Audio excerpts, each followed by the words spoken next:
Kebetulan si A 2 kilo oleh Iran, mulai dhisik ciri utama Iran wani Amerika. Enggak dong, Iran nanti dipresideni Shah Iran. Shah Iran itu Pahlavi bonekane Amerika. Terus digoleng ambek monarkine Khomeini mbek Ali Syariati. Semenjak itu Iran identik mbek wani Amerika dimulai zaman era revolusi sinten Khomeini. Bakdo niku Rafsanjani nggih masih wani Amerika. Diterus samangke Ahmad Binejad niku mulai riyen Iran kok di ciri khas sebuah negara sing wani napa? Amerika. Assalamualaikum warahmatullahi wabarakatuh. Bismillahirrahmanirrahim. Kula niku saya ingat teng mriki nggih, teng majelis mriki juga beberapa kali kula teng majelis Jogja cerita Bani Israel nggih. Niku secara kriteria kitab sing mujma'alah, artinya tidak ada khilaf. Niku adalah zurriyatu Yakub. Napa? Dinasti anak turune Nabi sinten? Yakub niku eling-eling. Ini penting kula aturaken. Karena kaitannya zuriyah itu genetik, siapa saja yang berdarah zuriyati sinten? Yakub. Niku disebut Bani napa? Israel. Dan istilah ini sing muradan fil Quran, dan itu yang dikehendaki napa? Al-Quran. Jadi tidak terikat geografis, tempat atau teritorial. Ini rungokno tenan. Sehingga sampean salah sekali ketika maknani Bani Israel yang sebagai nation sebuah negara, terus mbok maknani koyok Bani Israel sing teng Quran sampean sesat. Nak ngono sing Simon Peres saiki Israel sing tukang bantai Palestina ra enak mergo mlebu wa an lifadhaltukum alal-alal. Penggawane bantai tapi untuk ya Bani Israila napa uskuru nikmati allati an'amtu alaikum terus wa anni faddaltukum ala. Niki rumakna tenan. Dan alhamdulillah teori saya itu benar, yaitu teng mriki wonten teng Jalalain jelas bangsa Bani Israel itu maksudnya wong Yahudi sing urip zaman Kanjeng Nabi sallallahu alaihi wasallam. Iku sing dikhitopi. Ketika ning zamane Nabi dikhitopi manggene teng pundi? Teng Medina. Paham ya teng pundi? Medina. Cuma secara anak turun pancen dzurriyyah Nabi Yakub disebut Bani Israel. Nah sekarang tuh ada sistem negara modern. Wong Afrika keriting welek keturunane sapa ora roh misalnya.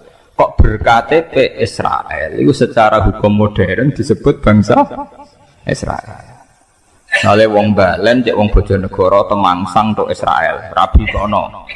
Terus berKTP sana, ya disebut warga Israel. Paham ya? Jadi tentang Bani Israel. Dengan istilah kemudian yang berdasar negara apa?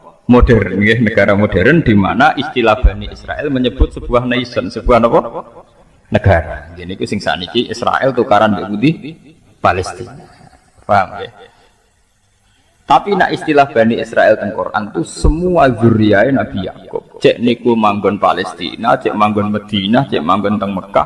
Mungkin sebagian yang manggon teng Indonesia. Karena itu urusan genetik. Bani itu maknanya turunan, itu urusan genetik, bukan urusan tempat.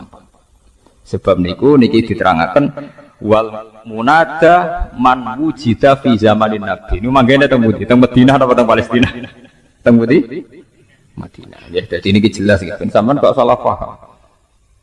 Jadi kadang-kadang kata kiai sing dalil Israel sakniki niku ya Bani Israel sing batal tukum alal alamin penak napa? Wis napa? Ini perlu kula terangkan sebagai mukadimah. Kemudian ya niki kula cerita. Memang secara tarikh Nabi Yusuf Nabi Yusuf niku tiyang Kan'an niku nderek wilayah Palestina. Dadi nek istilah bahasa kuno niku Syam niku masukno Syria, Palestina sak mangke, Israel sak mangke, termasuk Libanon. Niku istilah riyen napa? Syam. Nggih, teng kitab-kitab tarikh nak muni Syam napa niki Lebanon, Syria, Palestina dan Israel yang sekarang itu. Israel sebagai nation sekarang itu. Di situ termasuk ada bumi Kan'an. Bumi apa? Kan'an. Ini mana? Bumi Kan'an itu engkang kemudian menjadi domisili Nabi Yakub alaihi salam. Ngelahirakan Yahuda sak dulur liab mau tunggal napa bapak. Kemudian duwe anak saking ibu benten ini ku Yusuf kalian Bunyamin. Yusuf kalian apa? Bunyamin. Terus kados cerita teng surat Yusuf, Nabi Yusuf didrengkeni dulure walhasil akhirnya sukses teng Mesir. Sukses teng pundi? Mesir. Sehingga zuriyah Bani Israel lewat keturunan Nabi Yusuf dan keluarga Yusuf niku kathah sing pun dadi bangsa Mesir. Tapi ketika menjadi bangsa Mesir niku istilahnya tetap Bani napa? Israel. Sementara Fir'aun lewat kebijakan kerajaan. Ini ku zaman niku Walid bin Royan niku nganggep diri niku penduduk asli. Ini sing disebut kaum Kipti. Kaum napa? Kipti. Ini sing sakniki nek cara bahasa Inggris Egypt niku Mesir. Niki rungokno ya. Karena penduduk Kiptiyah, Egypti niku Al-Kipti ini. Sakniki Egypt Mesir Al-Kiptiyah niku penduduk asli Mesir. Sehingga mereka nganggep wong Israel imigran. Nggih, Bani Israel napa? Imigran. Di mana-mana imigran kebijakan negara itu dideportasi. Kalau Indonesia sing manggon pundi? Malaysia. Yang dingkon pendatang nak dianggap gak nguntungno nggih napa dideportasi. Nak ra gelem diperbudak. Tapi yang perlu dicatat, toh itu istilahnya tetap ya Bani Israel. Padahal secara geografis manggon pundi? Mesir. Paham ya? Ini ben sampean jelas. Ben ora aja sampai nganggep nak Israel sing saiki jahat iku termasuk kaum pilihan sing mlebu ya Bani napa? Sampean fatal. Islam tadi goblok ke fatal, paham? Karena itu nguntungno napa? Nguntungno napa? Israel. Berarti wis jahat mlebu andi fadl tukum napa? Alal alamin. Iku berarti wis jahat mbok arani kaum pilihan. Paham? Mulane nek goblok aja nemen-nemen. Dadi goblok ya ana aturane, paham? Mulane kula diceritani guru-guru kula, wali ku ana loro. Ana sing wali ya ilmiah, goblok tapi ilmiah. Dene dadine wali mergo saleh. Mergo napa? Saleh. Ya misale niku padha-padha ngakali mesti mbah ora Jumatan. Aku wis bar Jumatan ning Mekah, iku wali goblok, ora ilmiah. Ya wali dengan tanda kutip. Mergo nak Jumatan ning Indonesia bare jam 1. Iku ning Mekah jam 10. Mergo terpaut pinten 4 jam. Jadi ketok goblok ke paham. Namun wis bar iku tetep ketok napa? Goblok. Sajane nak bodoni aja ngono, keliru tak warai sampeyan carane. Iku ngene. Ben rada ilmiah.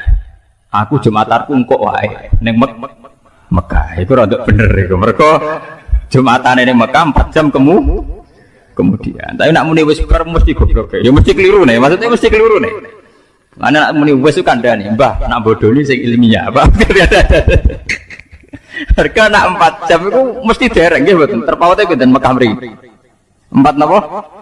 Jam. Jadi kalau di sini jam 1, Mekah jam 10, iku ora ono Jumatan, paham ora napa? Jadi nak mulai wis bar iku mesti ora ilmiah.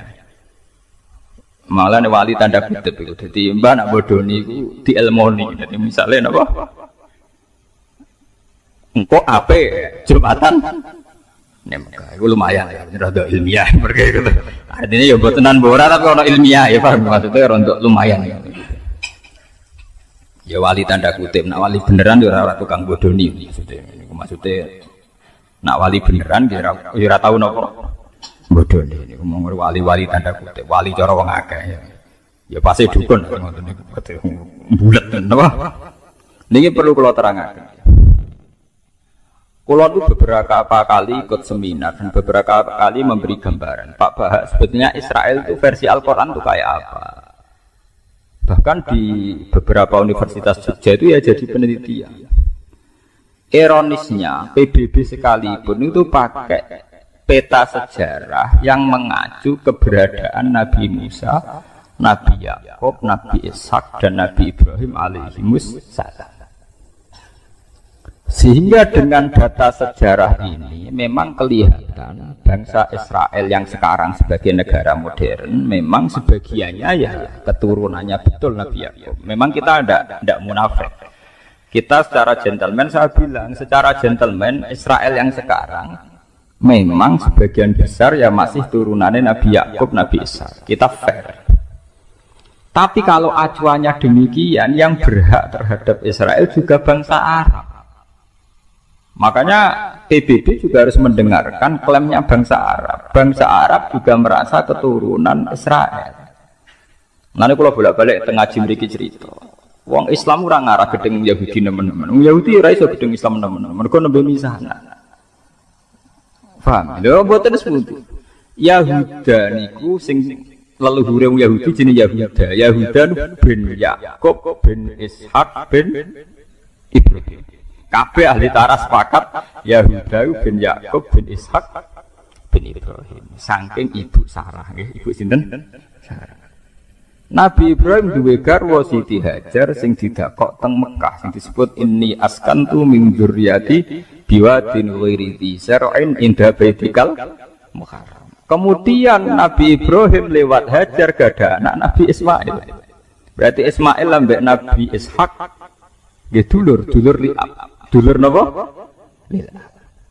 Lewat Ismail niki melahirkan bangsa Arab sing asli. Ini ku kabilah Jurhum sampai Sayyid Adnan.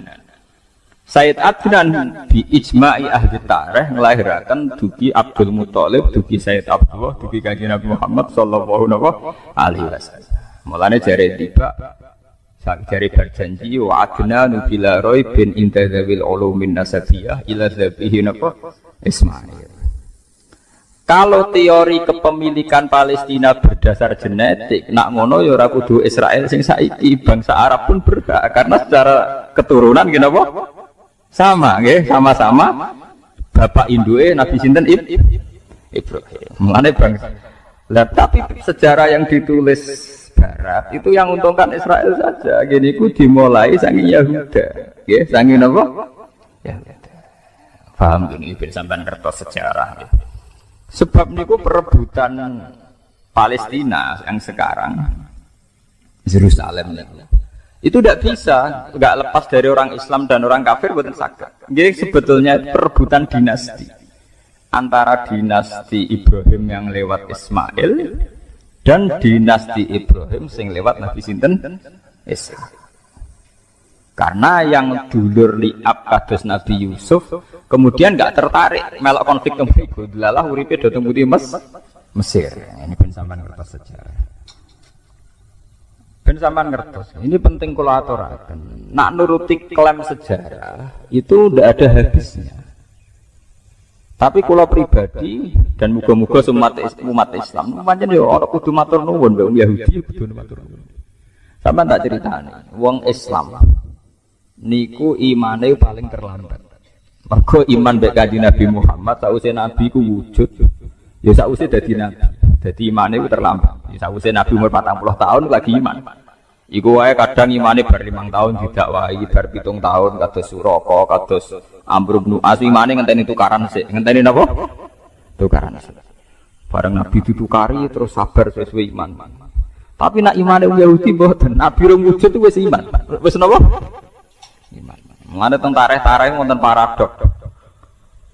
Di tarikh-tarikh itu ada paradok dan itu semuanya nyata. Di awal dalailun nubuwah.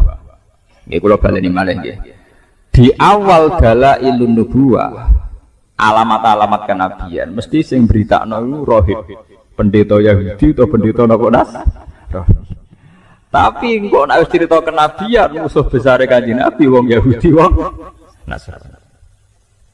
Zaman Kanjeng Nabi umur 12 tahun dijak Abu Thalib tenggene Sam di Palestina, ketemu Rohibu Bukhairah. Karena mereka mitra dagang, Abu Thalib itu sapa? Ya anakku. Kowe mesti bodoni Abu Thalib. Lah kowe kok ora nak bodoni. Saiki wis jelas-jelas calon nabi, ciri-cirine jelas nabi. Berarti ra ngarah anakmu. Wis Abu Thalib, lha apa hubungane? Ciri nabi akhir zaman raine ya wis ngene iki, gantenge saiki, wae jelas saiki. Iku cirine bapake mati pas jek ning kandungan. Dadi ra mungkin iki anak. Tidak betul. Iya, iki anakku ponakan jare. Bapake mati zaman apa? Ning kandungan. Terus jare roh ibu Bukhairah, ya nak ngono aja terus nodok Palestina. Pasti anak ini mau dibunuh orang Yahudi. Orang Yahudi ingin semua nabi dari kelompok mereka. Ya akhirnya walhasil gak dipateni. Balik nih. Ketika Nabi umur 19 tahun, mulai jadi karyawan, jadi pedagang. Termasuk dagang duwe tuan bos jenenge Khadijah. Khadijah gak ada paman Nasrani ahli Injil. Ini ku sing jenenge Waraqah bin sinten Naufal. Niku beberapa kali Khadijah ngaji tentang alamatin nubuwah. Dia yakin calon nabi yo karyawane iku sing jenenge Muhammad. Jare Khadijah Maisarah jeneng lanang. Pelayanku jeneng Maisarah jeneng lanang. Ora mbok anggap nabi bareng Maisarah. Anggap jeneng napa? Wedok. Maisarah Muhammad itu kawal terus. Terus segala keajaiban yang terkait Muhammad kandhakno aku. Ternyata ketika perjalanan gini wow, tuzilluhul ghamamah tuti'uhus sahaib. Jadi ning gone padang pasir sing panas, tiap nabi liwat dibarengi mendung. Nak nabi ngiyup ning wit iku anut arah matahari, sehingga nabi selalu untuk bayang-bayang, untuk iyup-iyup. Walhasil Maisarah cerita, wah niku pancen luar biasa. Gak tahu kena panas, mergo dalam perjalanan mesti diikuti napa? Mendung, diikuti awan. Terjadi Khadijah, lahuwa mesti ya ikut calon nabi. Akhirnya Khadijah yang karya siap jadi untuk bojone, untuk rabi mbek karyawan. Tapi karyawan calon apa? Nabi ora karyawan calon kiri ngetekno donya jadi karyawan tapi calon apa? Nabi. Dia yakin sekali. Makanya dalam sejarah ketika Nabi itu memang ummi ya. Nabi itu memang sisine ku ummi ku ora pahaman. Keibu-ibuan. Jadi beliau itu tidak bisa baca, tidak bisa tulis, sehingga tidak banyak referensi tentang nubuwah, ya. Tidak banyak referensi tentang nubuwah. Dalam sejarah-sejarah, ketika Nabi pertama ngertos malaikat Jibril teng Gua Hira, niku kaget tenan. Karena Nabi tidak punya pengalaman sama sekali, ummi. Malaikat Jibril disangka malaikat mati, itu disangka weden. Ndruwedeg. Tapi apa yang terjadi? Ketika beliau pertama kali cerita pada Khadijah, iki bukti bahwa Khadijah cukup banyak pengetahuannya. Gini sampai ben mengingat-ingat tarikh lagi, sing nate ngaji. Khadijah dengan segudang referensi, segudang marojek, segudang dialektika akal. Bareng diceritani, aku mau ngerti iku. Wonge putih nggo wanteng ning guwa. Malah marahi aku Iqra bismi rabbika. Aku wedi ndredeg. Terus jarene Kanjeng Nabi zamiluni aku kemuli, bareng berarti kemuli terus kon cerita. Tapi ketika cerita Khadijah sewenenge kok. Jadi gamane cara Jawa, ya ini mas yang saya tunggu-tunggu. Saya yakin ini akan terjadi. Jadi orang grogi blas.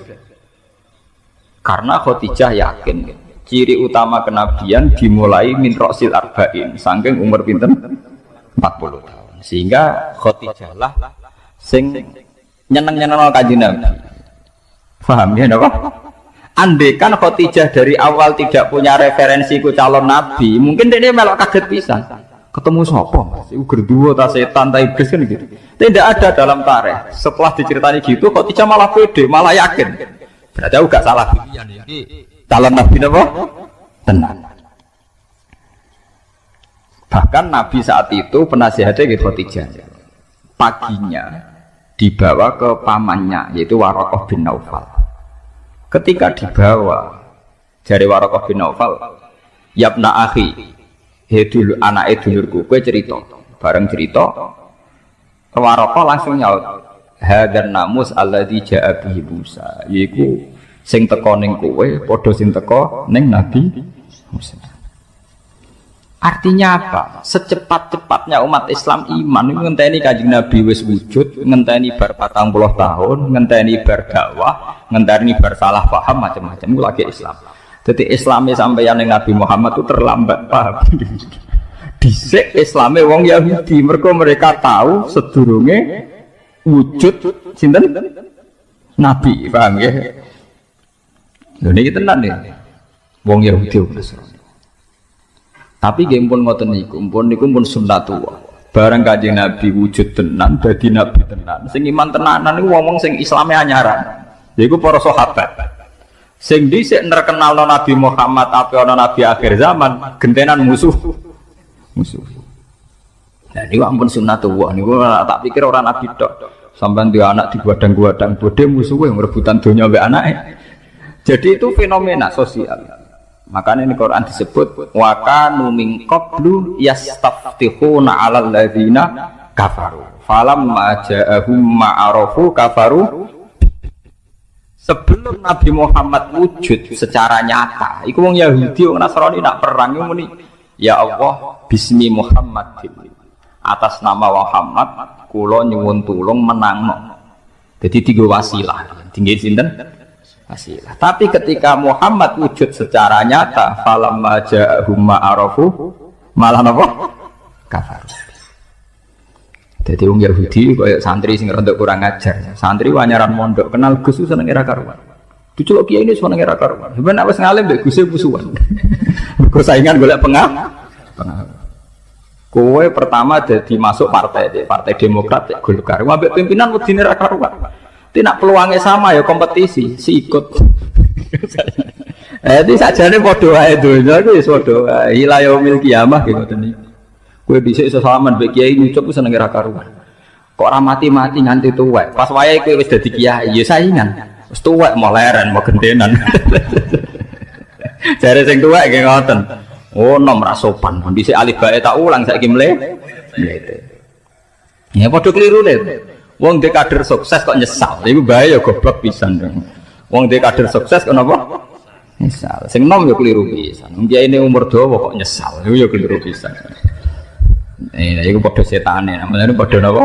Setan. Mulane kula dijujuk ora pati seneng. Perkarane ngoten niku kuat suwe ta ora oleh hormat. Manusa tukarane gampang. Beda partai kok ya mari tukaran. Beda pengaruh ya mari napa?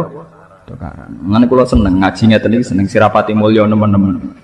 Mergo sing drengki ora pati semangat, mergo ora pati mulya. Dampar tekmuli saja wis bar. Adek mulya nemen-nemen wis. Pidato ning podiume wapi. Kiyaine terakhir nomor 5. Tiap MC sampai sambutan ning wabil khusus Al Mukarram Sahibul Fadilah Al Alim Al Alamah mbok nganti lali. Sampai tanggane ora roh. Ane wonten cerita ana kiai ning desa terbelakang. Misale jenenge Kurtubi ngene pokoke roe tanggane Kurtubi. Bareng santrine betina khitabiyah wabil khusus Al Alim Al Alamah Sahibul Fadilah Al Hajj Kiai Kurtubi. Dari tangga-tangga. Sarahku jenenge kok mok sitok Kurtubi kok cek iki kok akeh. Terus dari sing awam deh, paling ora iku maksudnya. Mergo kesuwen oleh wabil khusus Sahibul Fadilah Al Alim Al Alamah piye karo. Kulo alhamdulillah radi nasib ngoten. Ora tau pidato. Dadi ora tau dikonokno. Mergo kula ndak yakin niku kuat suwe, paham? Engko beda partai ya kukut napa? Seneng pas-pasan wae. Beda napa? Mulya sak kula nganti sampean gedhe mu gedhe nyapaan. Sing ngaji mantuk, kadang ngomong-ngomongan, kadang ya angop. Hebate opo? Sing hebat ki kula niki mergo ikhlas niki. Ampun kula terangaken. Mulane sampean gedeng Yahudi Nasrani nemen-nemen nggih keliru. Kelirune adalah 3 agama samawi ini pernah bersama-sama ngangkat tema kesamawiyaan, kelangitan. Umpama boten enten Yahudi, Nasrani, Islam, mungkin negara ini atau dunia ini sudah hancur lewat teori kapitalistik, materialis. Jadi soal kita gak cocok mbek wong Yahudi dalam banyak hal, gak cocok mbek wong Nasrani dalam banyak hal.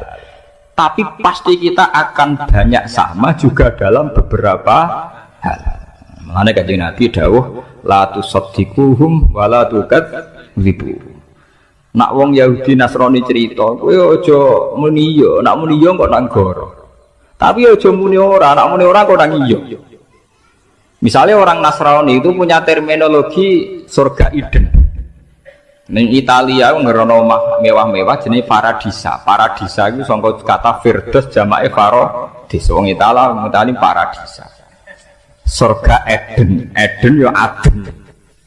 Nak kowe tiap cerita wong Nasrani mbok gorohno, berarti kowe gorohno anane surga Eden, surga Faradisa. Tapi kowe muni yo keliru. Wong kono pangerane telu kowe muk sitok. Paham ya? Niki kula aturaken. Mulane jare Quran wala tujadilu ahlal kitab illa billati hiya ahsan. Ngene iku masalah-masalah samawi.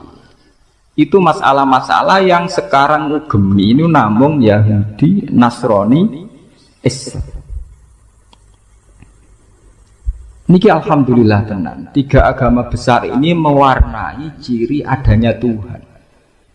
Meskipun Tuhan Yahudi disebut Yahweh, Tuhan Kristen Katolik Trinitas, Tuhan Islam Allahus Somad lam yalid walam yulad. Tapi ini penting kalau aturakan, karena sekarang itu gelombang materialistik di mana semua unsur dianggap karena materi itu luar biasa. Mulane kalau yakin, ainul yakin, suatu saat 3 agama ini akan mendialogkan diri dan menjadi baik-baik saja. Perbedaannya hanya masalah visi-visi keilmiahan. Nanti di era modern, saya gitu tukaran sih, paham ya, macam podo salah pahami, podo kotoe. Tapi bahwa dulu zaman Nabi Muhammad itu sering ada dialek bersama. Misalnya dalam surat sing Madaniyah, ini kalau sebut jelas-jelas Madaniyah. Artinya secara teori usul fikih kemungkinan mansukhoh itu kecil, tidak ada potensi dinasa. Nggih, enggak ada potensi napa? Dinasa. Niku wonten ayat Qul ya ahlal kitab ta'alau ila kalimatin sawa'im bainana wa bainakum.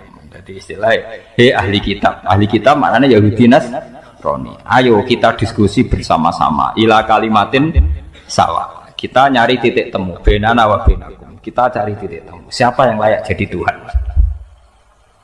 Allah na'budu illallah wala nusyrika bihi syai'an. Tetap wong Nasrani lah yakin. Misalnya ada Tuhan Bapak, Tuhan Anak, Tuhan Ibu. Tetap ditakoki. Lah sing paling kondang sing sapa? Ya mesti bapak, jenenge bojo wedok mek anak tetap kalah mek bapak. Sing kondang tetap sitok. Iya ya tetap sitok. Ya milih sitok wae. Orang Yahudi tidak punya masalah Trinitas karena orang Yahudi tidak punya dosa syirik, enggak ada dosa apa? Mulane Quran nak cerita dosane wong Yahudi mesti wayak turunan nabi wiril tukang mateni nabi. Mereka wong Yahudi gak direputasi dosa syirik, dosane tukang mateni. Nganti saiki wong Yahudi dosane mau tukang mateni tok, Pak. Jadi bangsa Zionis itu tradisi dosane tukang napa? Mateni. Tapi tidak ada dosa syirik. Ya paham ya, Tuhan Yahudi tunggal Yahweh, napa?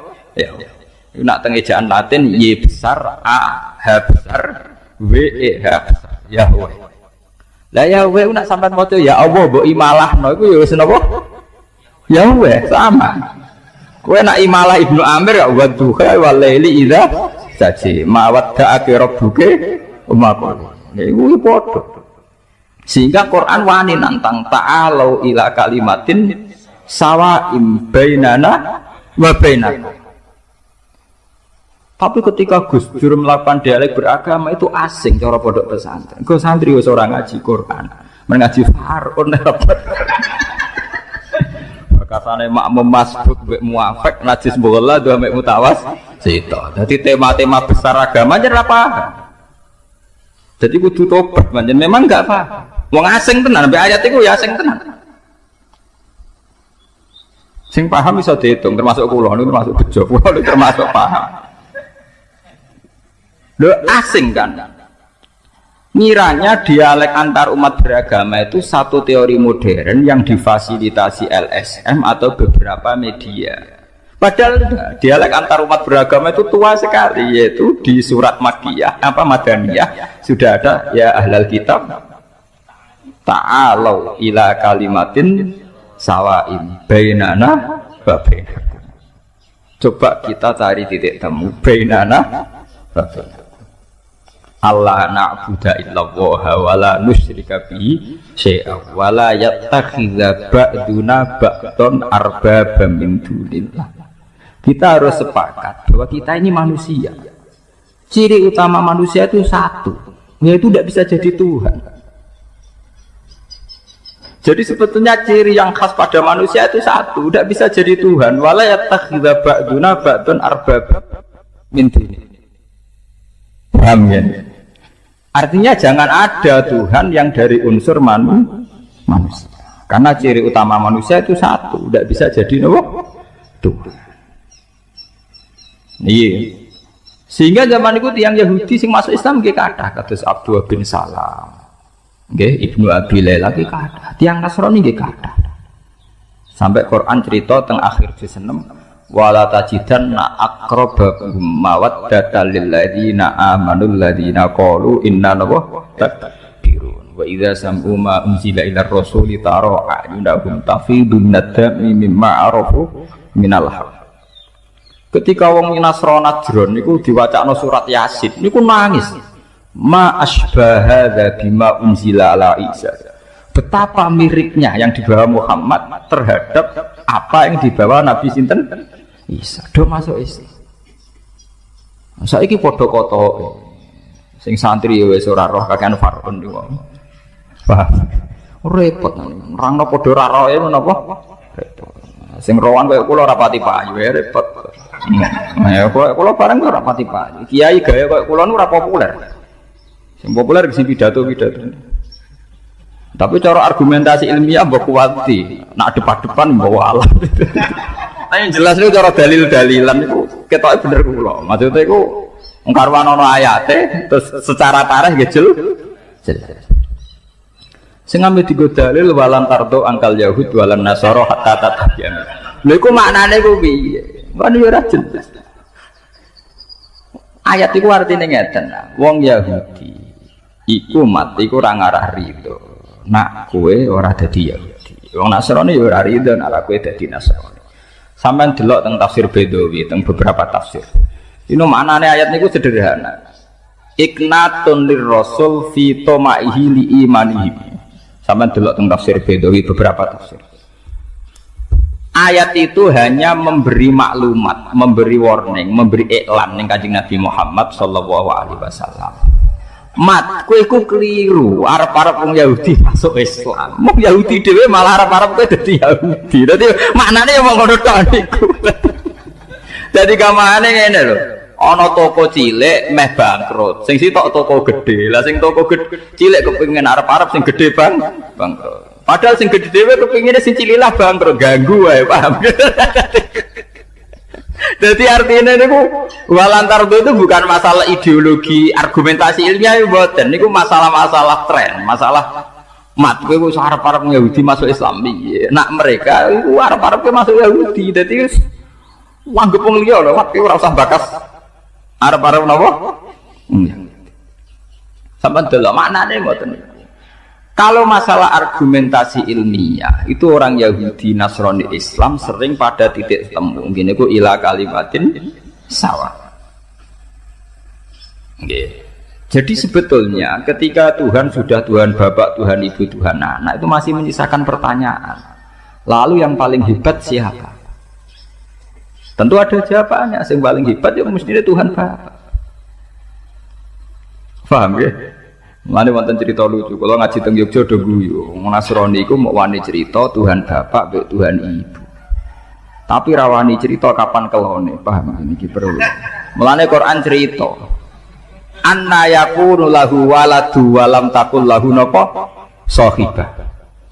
Anna hale kaya apa lahu kedhe Allah iku waladun duwe anak. To walam takun hale ora ana iku lahu kedhe Allah sapa sahibatun kanca wedok. Kudune nek diceritakno anak kudu diceritakno carane, paham ya repot. Artinya begini. Pada akhirnya mereka juga meyakini bahwa Tuhan anak pasti tidak urusan begitu. Dan tidak ada urusan genetik yang sempal sing tok anak. Pasti tidak urusan begitu. Jangan-jangan hanya urusan nisbah. Urusan apa? Nisbah. Lah nek ngono hakikate tetap lam jalid walam. Lah nggak paham ya. Ini ngaji kelas tinggi nih, paham ya? Sampai bedong, ben ragu blok teman-teman, paham maksudnya? Mau itu tugasnya ulama, itu ben umat itu ragu blok teman-teman. Nak ngerti pinter uangnya, penting ragu blok teman-teman. Paham ya? Mulane kok ada yang nyindir, anna yakunu lahu waladu, walam takul lahu napa sahibah. Kok iso darani duwe anak? Iku kapan mainnya kan? Udah ntar kita tenang. Jadi cerita Quran lo betul. Artinya begini, sebetulnya itu ya itu masalah-masalah nisbah. Dan ternyata betul dalam dialog-dialog antar umat beragama mereka juga ngakui itu hanya urusan apa nisbah. Paham ya urusan apa? Nisbah. Ya, tapi kan ngaji ngeten iki lho. Ya artinya ya kula pokoke atas nama ilmiah kula terang. Muga sampean paham dan jelas niku ayate sorry, ayatnya jelas sekali. Ayatun sorihah fi bayani tilkal masail al khafiyah niku jelas sekali. Sehingga zaman Nabi kita tenang mawon, Nabi nak ditampung Yahudi kita tenang seneng. Ditampung Nasrani seneng. Mergo dialeke antar umat beragama dialeke ini. Yang Yahudi nak takok melete-melete.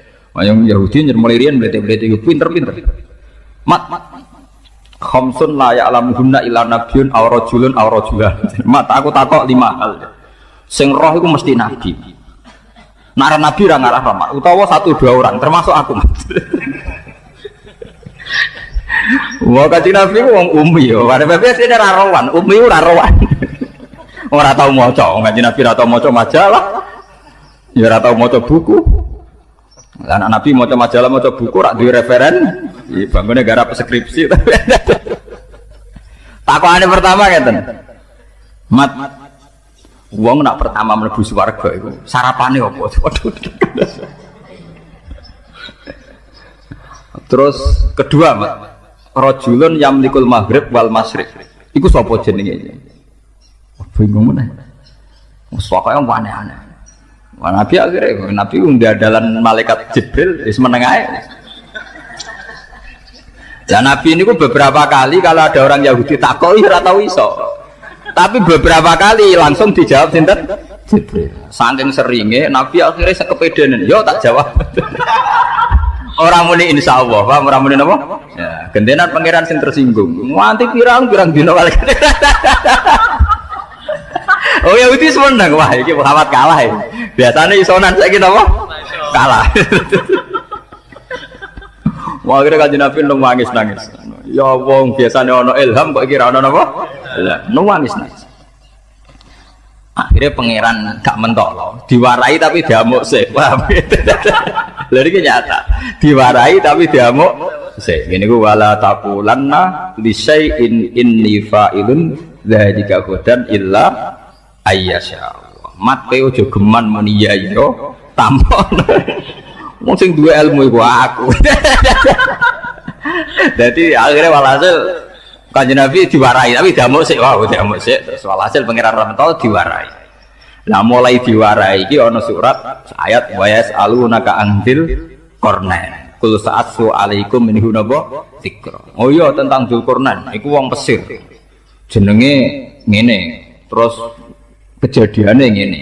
Kul sa'atsu alaikum minhu naba dzikra disebut inna makanna lahu fil ardi wa atainahu min kulli shay'in naba sababa fa'atba naba sababa sampai hatta idza balau maghrib sampai terus lancar kan Nabi. Ya mat bener dari Yahudi sedekah.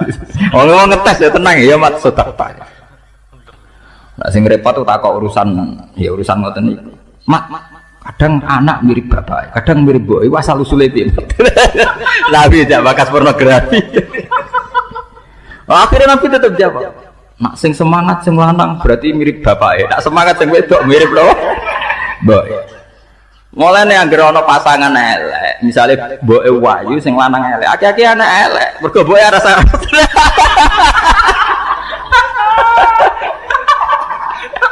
Kowe waras nurusi tugas.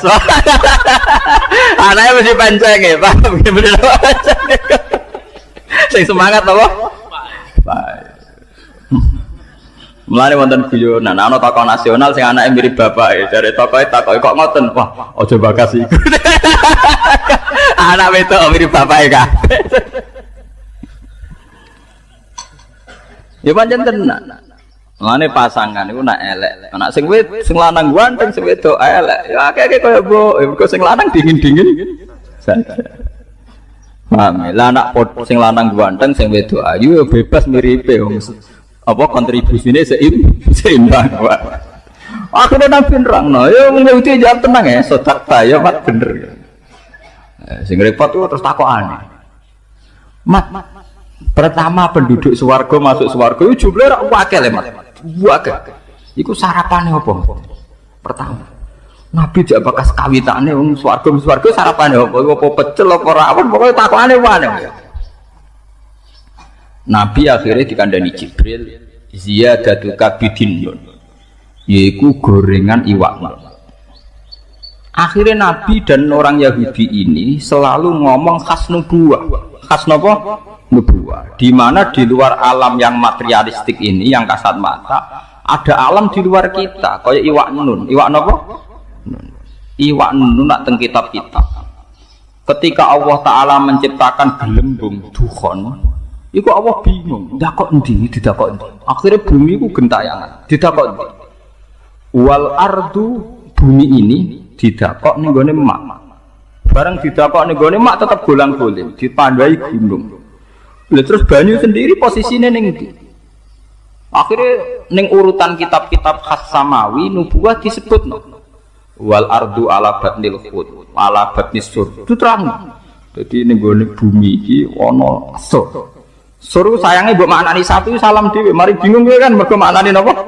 Sapi.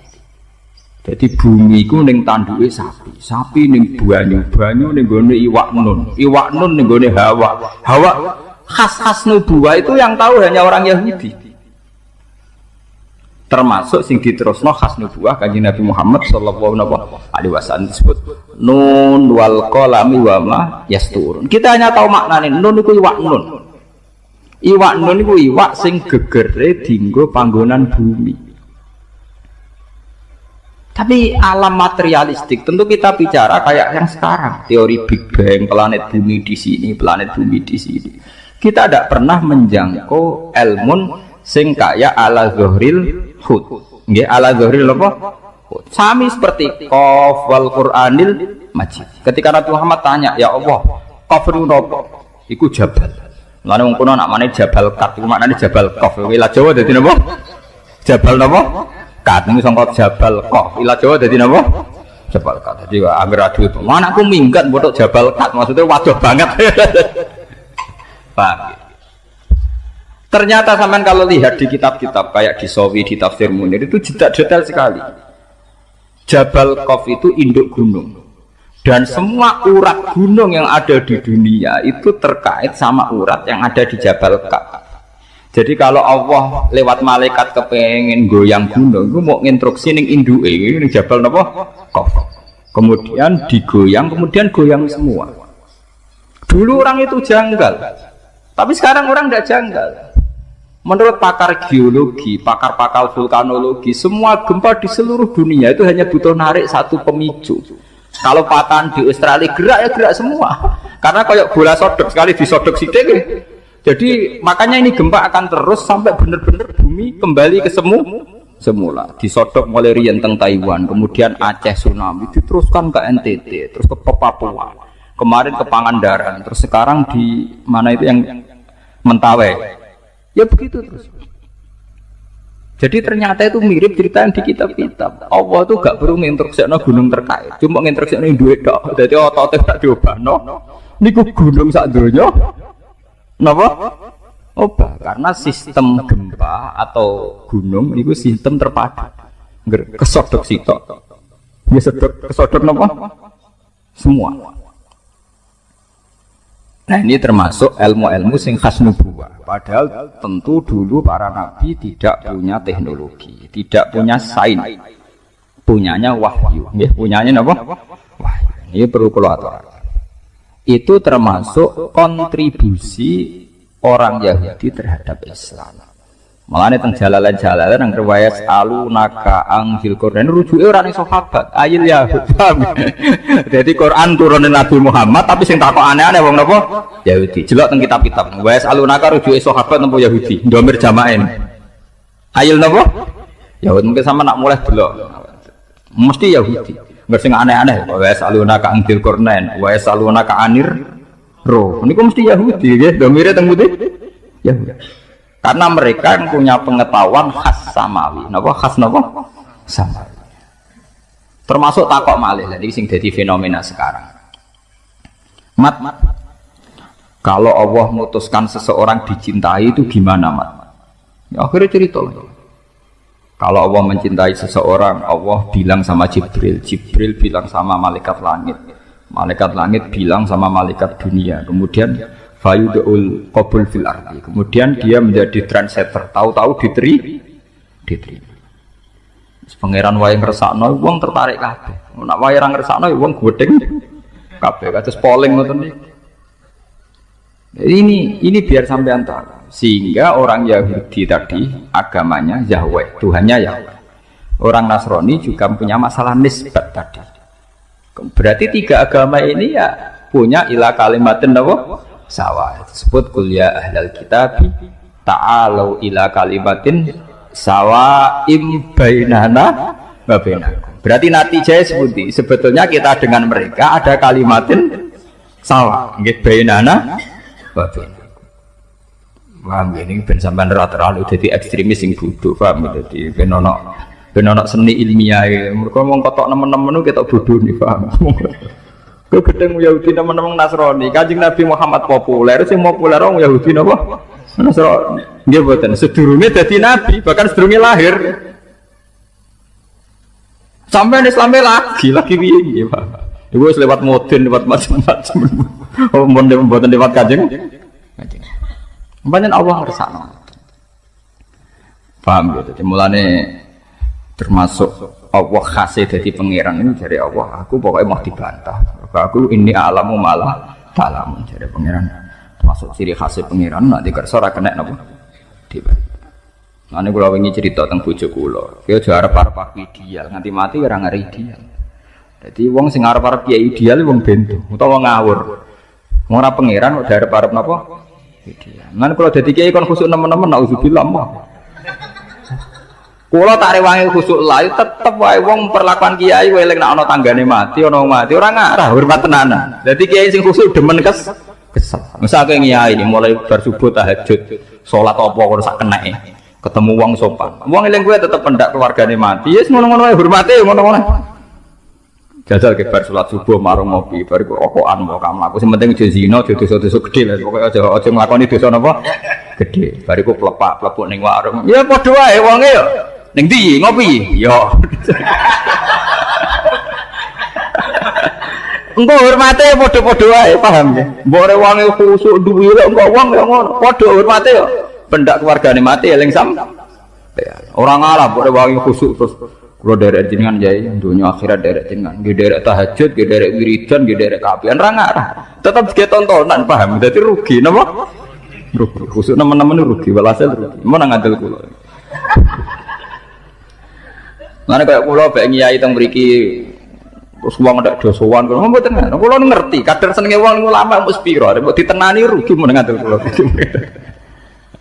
bisa dikilani, paham, mana ngadil kulo. Ngeten. Kula cerita tentang bojo kula. Pangeran mbok kersane piye ra ono sing jelas iku nek pangeran niku ndarani halal ya halal terus wong pangeran sing duwe donya.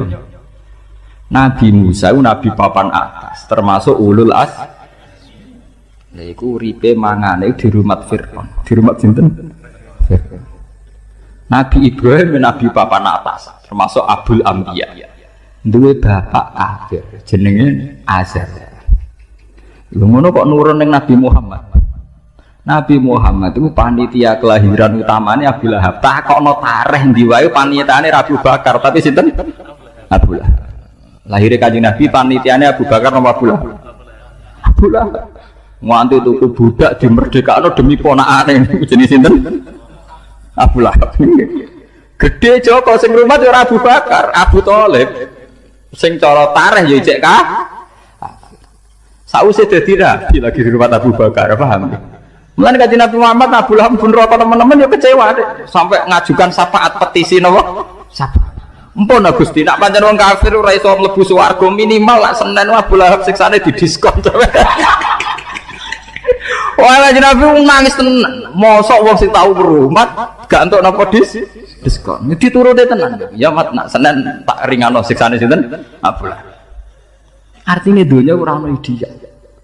Jadi kiai ki ngono. Kadang kiai kok mek santrine hubungane ngel-ngel lho yo dhuwit yo apa. Kadang malah bapake buruh Cina. Lah wong Cina kafir ngresekae di kiai ning rugekno. ya repot, nek sedek kono iku repot. Misalnya ono terop, kadang kiai ono acara istighosah terop, karene mati terop ning podium. Lah panitia kangelan, kadang nyilah wong sing ora saleh. Lha pikiran ngoten niku. Mbok keluwi ora iso, kadang wong saleh kere tenan ra apa napa. Jadi sebetulnya andaikan tidak ada ilmu hakikat itu selesai, agama itu selesai. Karena Allah punya pola sosial yang begitu. Ya, Allah gak ada pola sosial gitu. Musa di rumah Fir'aun, Ibrahim di rumah Azar, Nabi Muhammad cilik di rumah sinten? Abu Lahab. Lahirnya di rumah Abu Lahab. Sampai dibiayai ditukokno amat. Disewano Halimah As-Sa'diyah. Rodok gede di rumah sinten Abu. Ini perlu diketahui. Kenapa menurut Allah halal? Ya halal lah. Cara Allah wae kabeh. Cek Abu Lahab, cek Abu Thalib dunya ya wae ku tak kena kekasihku ya wis. Tapi kan tetap menjadi misteri Tuhan. Kenapa polanya selalu begitu? Pola di seluruh dunia. Makanya saya pernah ditanya mahasiswa, Pak, menurut Anda studi banding ke Amerika, ke Australia itu gimana? Ya saya ini kan ulama, jangan tanya menurut Bapak gimana. Ya saya kalau ditanya ya tak jawab, tidak pakai fikih. Jadi jangan tanya halal atau haram. Ya saya sebagai ulama, sebagai dai ya berharap akan baik-baik saja. Gue coba sekarang sampean pikir, kiai-kiai yang fanatik hukum, lanang wedok kumpul haram, belajar di bumi kafir haram, munamuni haram. Tapi kiai sing ngeten iki mesti koyo Pak Kaji sing anake entuk SDSB, paham? Artinya begini, saat ceritanya diwalik, alhamdulillah teng Australia kata Islam kata masjid, teng Amerika teng New York niku wonten tarekah Naksaban. Mesti muni alhamdulillah. Sing gowo padahal mahasiswa sing musuhe kiai mau paham. Islam ada di Amerika, di Australia, sing gowo komunitas mahasiswa. Yang mereka tentu sering lanang wedok kumpul dan belajar di bumi kafir. Tapi nak wis kasil mesti kiai iki jawab alhamdulillah di Australia ono Islam. Padahal mau fatwane haram, paham? Mau jangan-jangan kayak guyonan, Pak Kaji anak jenengan tombok. Nauzubillah. Tapi yang asal Pak Kaji. Alhamdulillah kok nang kaya cerita. Tapi ini nyata. Tapi pangeran pancen kersane ngoten. Anane Islam teng Amerika, teng Australia itu kadang lewat mahasiswa studi banding yang mungkin secara formal fikih haram karena ada ikhtilatul rijal wan nisa. Ada mukhalatah bil kufar. Paham ya? Tapi kenyataane ndadekno semebare napa? Islam teng Australia, teng Amerika, kadang sing gawa pemain bal. Orang Prancis itu kenal Islam gara-gara imigran Aljazair. Paham? Imigran apa? Aljazair. Terus dadi Zainuddin. Jenenge Zidane Yazid Zainuddin. Terus kena ilat Prancis Zainuddin apa? Zidane. Jenenge Yazid Zainuddin. Bareng pensiun ketok asline ya moro Indonesia nganggo jeneng Zainuddin. Dene daftar haji ki nganggo jeneng napa? Zainuddin. Paham ya? Nah pengiran kerja. Sekarang malah banyak lagi. Coba pemain Perancis yang Islam berapa? Pemain Jerman itu ya imigran gelap tuh. Tapi melahirno pemain-pemain bal yang Islam kayak sing sakniki pemain Real Madrid Mesut Ozil. Wah betina nggih poso. Sampai nek wae poso njuk latihan khusus begini. Nah kode pelatih poso Pak. Artinya apa ya begitu pengiran. Padahal karepe wong soleh-soleh sing mondok khusuk-khusuk, karepe sing nyebaro Islam ya ndekne sing khusuk-khusuk. Ya ora iso nyebar wong tuku paspor ya ora kuat. Paham ya? Tuku paspor ya ora kuat, moro ndi ya ora. Umpama penyebaran Islam di pasar wong soleh ngene-ngene, Islam ana ning desa-desa, paham ya? Ora iso globali. Mulai balik kadang ra kuat kok penyebar. Mangane terong alhamdulillah. Iya karpe. Itu pangeran ngoten kersane. Saya itu pernah penelitian di beberapa kalau nate teng Malaysia, nate teng Medina, nate teng beberapa negara penelitian, termasuk teng Singapura. Itu memang Allah punya pola begitu, punya pola begitu. Jadi pangeran ra kena warai. Jadi pangeran dhisik jeneng apa diwarai. Mulane ketika malaikat marahi pangeran tersinggung, Gusti, kenapa manusia yang jadi khalifah kok tidak kita? Wong kita bendina maca tasbih. Jadi pangeran, kowe ora apa? Ini alamu malah salah. Sakjane malaikat yo ketok goblok. Wong dekne karuan ngaku nek aku tukang maca tasbih. Pangeran ngendikan, manusa tak dadekno penggantiku, bagian kluyar-kluyur, bagian ngurus bumi. Malaikat bantai, wong nakal kok dadi pengurus bumi. Mesti ini kita sing maca tasbih. Malaikat gobloke kan ngene, ndekne mikir nak sing maca tasbih ku suci, sing kluyar-kluyur gak suci. Tapi jare pangeran wong ngurus bumi kok ambek dengok-dengok kan yo ora iso. Artine dadi malaikat tuh yo goblok. Wong dhewe wis ngaku kula nu bedina maca tasbih yo kamen wiridan ning musala wae gitu. Oleh ngurusi kapan itu malah pangeran itu malaikat oleh iso mikir. Podo wong soleh-soleh ning pondok ning kamar bar duha ngliwat bariku salat jamaah bariku jagungan mbek kancane ngono tok siklus uripe ngono tok paham nggih yo ora ro saiki ana kristenisasi ora ro ana perbudakan yo ora ro ana trafficking wanita-wanita diprostitusikno nggih napa ora angger kurma naudzubillah ngono tok lha modal ngono kabeh mimpin Islam ku piye carane Pak modal astagfirullah apa-apaanan goblok paham nggih dadi soleh ngeten niku kudu mari paham nggih memang soleh dari segi dia ndak zina ndak kakean tingkah itu soleh tapi itu ndak punya masa depan paham nggih soleh tanpa keprospekan berarti kudu tobat modal astagfirullah kok mimpin dunia. Padahal di luar kita ada trafficking, orang yang dulu TKW, yang ngiranya dikerjakan di restoran, tahu-tahu diperdagangkan seks seksual. Di mana-mana ada kriminalitas macam-macam. Bagaimana fenomena dunia yang kompleks ini kamu pimpin hanya karena kamu tukang soleh, tukang wiridan. Nanti dari pangeran malaikat, wana menusabbihu bihamdika nuqaddis. Dari pangeran ini alam malah ta'ala. Kowe ora apa. Nak kowe sedarane tukang maca tasbih ning kamar, artine dhewe kowe dhewe ngaku ora maro ndi, paham? Padahal wong mimpin kudu ning ndi? Itu sama.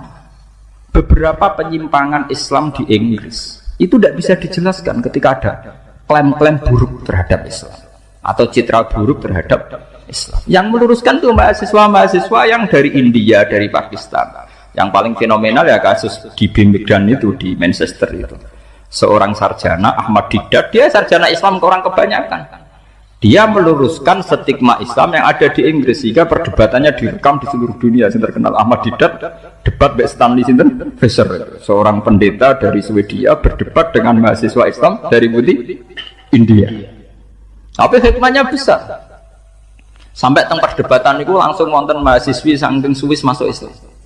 Ya karena pertanyaannya gitu. Bapak pendeta, apa betul Anda yakin Yesus itu Tuhan? Ya. Tapi Tuhan Anda manusia, ya pernah ke kamar mandi, pernah kemana-mana, ya iya namanya manusia. Ya, sudah sekarang Tuhan Anda, jadi Ahmad Didat, Tuhan saya terus baca surat Qul itu. Tuhan saya itu tidak punya sifat manusia, dia unggul, dia lam yalid wa lam yulad, dia tidak seperti manusia, dia super, pokoknya kayak manusia. Jadi mahasiswi saking Swiss, bocah wayu menarik, gaya untuk sugan. Saya lebih tertarik Tuhan Anda. Oleh masuk Islam itu aku kok pacaran. Dia ini masuk Islam, saya lebih tertarik Tuhan Anda dari mereka. Akhirnya masuk Islam mereka sifat Tuhan yang versi Stanley Fisher dengan sifat Tuhan yang Ahmad Didat. Saya lebih tertarik Tuhan apa? Anda. Akhirnya masuk Islam, mereka lebih tertarik Tuhan Anda. Intinya begini, itu tidak mungkin santri gitu. Santri boyong rawani kok paham ngadepi keluargane rawani. Jadi kita misalnya ya kita yang mondok ya, kula berharap mbok sing lega kok. Dadi wong saleh ora usah mutungan, paham. Ora usah mutungan, ora usah gremeng. Pokoke nikmati kesolehane sampeyan. Gusti kula wong saleh tapi ra iso kluyar-kluyur, mugi-mugi sing kluyar-kluyur entuk hidayate jenengan ana ya apik. Men fatwa wae. Fasik, sithik-sithik menen apa? Fasik. Fasik. Mulai kalau ditakoki Pak Bak gimana hukumnya studi banding, kan banyak mahasiswa yang ke Australia, ke Amerika. Kita jawab, ya saya berharap akan baik-baik saja. Takoki, lanang wedok, tapi kan lanang wedok kumpul. Lho hukumnya lanang wedok kumpul haram ora bergantung mahasiswa studi banding. Mahasiswa santri ning kamar lanang wedok kumpul nggih haram. Niku ora sing terkait mbek studi napa? Banding. Lho lanang wedok kumpul haram ora gak terkait mbek studi banding. Ning ndi wae nggih hukumnya napa? Ini ora hukum anjar, hukum kawak, aku paham. Jadi gak ngenteni fenomena urusan studi apa? Banding. Aku kiai pinter mbok akali ae. Sak sing takok akhire takok. Niku wartawan NTV ini pernah mewawancarai saya. Pak mau masuk TV, cangkemmu ke ikhlas bola tera ikhlas. Ndak Bapak ini serius, bukan serius ndak. Aku seneng dadi kiai kuno. Mbok nek tuwek menawa gelem, tapi menawa iki ketok ya mbah alam. Ning jelas iku aja warai seneng duit sik, tak ikhlas sik. Engko nak tabungan ikhlas wis akeh gak apa-apa. Jadi Nabi Isa menceritakan dirinya itu wa ja'alani mubarakan nama kuntu, saya ditakdir Allah berada di mana saja memberi berkah, memberi kemanfaatan bagi orang lain. Ada beberapa cerita tentang Nabi Isa, jadi perlu diketahui ada 3 nabi yang seperiode. Satu Ibrahim dan Nabi Lut. Ibrahim itu sama Nabi Lut itu pernah paman. Kedua Nabi Musa dan Harun. Sebetulnya yang jadi nabi itu Nabi Musa, tapi Nabi Musa karena alsak, lisannya tidak jelas, minta Nabi Harun, ya tentu minta kepada Allah supaya Nabi Harun jadikan nabi. Terus ketiga Nabi Isa dan Yahya. Yahya bin Zakaria, terus Isa ini pernah keponakan Zakaria. Kira-kira kalau di Jawa ya misanan antara Yahya dan siapa? Isa. Jadi ada 3 nabi yang seperiode. Tapi yang paling berkompeten, yang sederajat kira-kira seperti itu hanya Isa dan Yahya. Karena Nabi Lut dan Nabi Ibrahim itu beda level. Karena Lut ini pernah keponakan, jadi hubungannya kira-kira yang murid dan guru.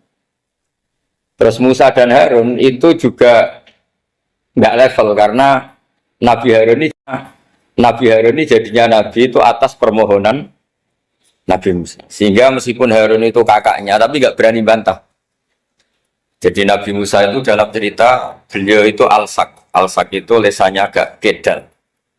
Tapi ini alsak yang barokah. Jadi dulu ceritanya Musa kecil karena dia seorang nabi, beliau seorang nabi. Itu kalau melihat Fir'aun itu mantelnya bukan main. Padahal kecilnya dirawat Fir'aun. Singkat cerita mulai kecil sudah usil. Kalau melihat Fir'aun itu ya jenggotnya dipakai mainan. Pokoknya nakal. Ya. Lama-lama Fir'aun curiga, dasar orang Israel. Nabi Musa ini turunan Israel. Lama-lama Fir'aun itu yakin kalau itu sengaja. Akhirnya Fir'aun mau membunuh Musa. Terus kata istrinya Fir'aun, Musa itu masih anak kecil. Jadi seperti itu ya bawaan anak kecil, bukan bawaan kebencian terhadap orang Kipti, orang Mesir. Kalau dalam bahasa kitab kuno Mesir itu Egypt al-Kipti. Makanya disebut Maria al-Kiptiyah. Kalau orang sekarang bilang Egypt itu bahasa kunonya Mesir itu al-Kiptiyah. Nah, memang secara bahasa Arab Mesir itu gak mungkin, bahasa Arabnya Mesir itu gak mungkin karena Misro itu maknanya kota. Jadi kalau kamu bilang kamu kemana, ke Misro, ke kota, lah yo kota mana, yo kota Mesir, itu bisa debat kusir. Jadi ya kayak kita lah, kita sekolah di mana, di madrasah. Madrasah terjemahnya apa? Sekolah. Nah, kemudian oleh istrinya Fir'aun ya gini saja, buktikan kalau Musa itu masih anak kecil. Masyhur itu dalam cerita dikasih bara api sama apel. Sebenarnya Musa kecil ini sudah pinter mau milih apel. Sama malaikat Jibril diarahkan tangannya itu ngambil apa? Bara api terus dikunyah. Itu yang menyebabkan lisannya Musa itu alsak, agak pelat. Nah ketika jadi Rasul itu akan repot karena nanti harus pakai penerjemah. Jadi seorang Rasul tapi lisannya tidak apa? Cakap. Akhirnya Nabi Musa realistis ngendikan ketika diutus wa akhi Harun wa afsahu minni lisanan fa arsilhu ma'iyarid ay yusaddiquni inni akhafu ayyukadzibun. Ya Allah, saudara saya Harun itu lisannya lebih fasih. Tolong jadikan dia rasul sebagai penguat saya. Akhirnya Allah mengabulkan doanya Nabi Musa, kemudian Harun dijadikan sebagai apa? Rasul. Sehingga meskipun satu angkatan, Harun dan Musa ini enggak level. Artinya enggak level itu ya Harun yang takut Musa. Terus ketiga ini Nabi Yahya dan Nabi Isa. Ini umurnya ya seangkatan, kecerdasannya, jadi nabinya sama-sama mulai kecil. Kita tahu Nabi Yahya termasuk yang diberi khitab Allah, ya Yahya khudil kitab biquwwah wa atainahu hukma sobiyya. Yahya berpeganglah kitab secara kuat dan dia saya kasih kenabian ketika kecil. Sama dengan Nabi Isa yang disebut wa yukallimun nasa fil mahdi wa kahla. Sehingga karena selevel, dua nabi ini menjadi figur besar dalam manhaj, dalam metode dakwah. Dua, karena masih misanan, jadi kalau Jawa kira-kira mirip misanan. Dua nabi ini kalau memilih satu kampung, itu kalau Nabi Yahya, itu milih kalau singgah di satu kampung, Nabi Yahya mesti tanya, orang sini yang paling soleh siapa, yang paling baik siapa? Ya terus singgah atau nginap di rumahnya orang baik tadi. Tapi kalau Nabi Isa enggak, orang sini yang nakal siapa, yang paling beling siapa? Terus Nabi Isa singgah di situ. Akhirnya ada pertanyaan dari Nabi Yahya, lima tanzilu ala syirarin nas. Kenapa kamu selalu singgah di orang-orang nakal? Syiror itu orang-orang nakal. Masyhur itu Nabi Isa menjawab, ana tabibun udawil mardo. Di mana-mana Nabi itu ibarat seorang dokter, kerjaannya tentu menyembuhkan orang-orang yang apa? Sakit. Jadi dua nabi ini sering berdebat, tentu debat yang baik, dan itu menjadi cara Jawa itu punjeri ilmu. Jadi manhaj ilmu besar antara Yahya dan Isa. Begitu juga Nabi Yahya itu kelihatan agak rileks, panik, saking takutnya sama Allah. Kalau Nabi Isa itu rileks, pokoknya kumpul orang-orang nakal itu ya rileks. Akhirnya ada dua pertanyaan sekaligus nanti jadi dua manhaj. Kenapa kamu sering sering kalau bahasa Arab itu abasa ya. Terus yang Nabi Yahya balik bertanya, kenapa kamu sering senyum, sering tertawa? Kenapa memangnya terus? Ka'annaka ta'manu mimakrillah. Kamu sering senyum kayak kami sudah terbebas dari azab Allah, dari ditegur Allah, seakan-akan kamu orang paling benar yang enggak akan salah. Nabi Isa balik tanya, sama kamu sering masam, sering merot, ka'annaka taqnatu rahmatillah, seakan-akan kamu putus asa dari rahmatnya Allah. Sehingga kemudian itu jadi manhaj besar. Kalau terlalu senyum, ya dianggap orang yang kayak nggak punya perasaan dosa. Gitu. Tapi kalau terlalu masam, terlalu merenggut, seakan-akan rahmat Allah itu terbatas. Sehingga seakan-akan Allah itu rahmatnya nggak cukup lah untuk mengelola manusia ini. Sehingga itu jadi metode besar yang masyhur itu dalam sebuah hadis Nabi ngendikan, ulama ummati ka anbiya Bani Israil. Ulama umatku itu kapasitasnya atau fungsinya atau manfaatnya setingkat nabi-nabi Bani Israil. Karena ketika umat ini enggak ditunggui para nabi setelah Rasulullah SAW, itu yang nunggui hanya ulama. Tapi ulama ini sudah cukup mewakili para nabi Bani Israil. Dan banyak syurrahul hadis, para menyarah hadis mensarahkan Nabi tidak ngendikan ulama ummati kamisli seperti saya, tapi ka'ambiyai Bani Israel, bagaimana nabi-nabi Bani Israel. Nabi Bani Israel itu macam-macam. Termasuk ada yang tidak nikah, yaitu yang bernama Yahya dan Isa. Delala umatnya Nabi itu ada orang alim alamah yang ilmunya melegenda, yaitu namanya Imam Nawawi. Itu tidak nikah. Sampai kabudut. Meskipun dalam ajaran syariatnya Nabi an-nikah sunnati, tapi selalu ada orang yang ditakdir tidak nikah. Karena masyhul, karena sibuk ngurus ilmu. Bukan karena tidak laku, yang jelas itu bukan karena tidak laku. Imam Nawawi itu ganteng, orangnya ya normal, tapi karena sibuk nulis, beliau sampai kabudut itu tidak nikah. Imam Sibawayh itu suka sekali sama ilmu, menjadi istri utamanya ya ilmu itu. Dia ganteng, Sibawayh itu maknanya itu apel, dia ganteng sekali, sampai banyak cewek yang senang. Akhirnya dia nikah. Tapi nggak pernah dikumpulin. Dia belajar terus. Ketika beliau ke pasar, dulu nggak ada supermarket, beli kertas, kitabnya dibakar semua sama istri. Dikira istrinya terus mencintai dia, malah diceraikan. Itu siapa Imam Sibawayh. Terus ada umatnya Nabi yang paling unik di dunia. Mungkin Pak dosen, saya kiai pun nggak bisa nih. Itu ada orang tuh ganteng sekali, istrinya cantik sekali. Itu tahu-tahu sudah 10 tahun tidak pernah hubungan suami istri. Karena ketika si suami itu tahu istrinya cantik, itu langsung sholat sujud syukur, sholat terus, saking senengnya punya istri cantik. Yang istrinya cantik juga solihah, tahu suaminya ganteng ya terus sholat terus syukur. Itu sampai berhari sampai bertahun-tahun. Terus ketika ketemu cocokan, dek kita sudah nikah berapa? Terus dilihat, hanya sudah 10 tahun, tapi tidak pernah hubungan. Oh itu nggak kebayang itu Ganteng sama cantik. Kalau jelek sama jelek itu mungkin. Yang satu bilang naudzubillah, satu itu kan nunggu rafa saja.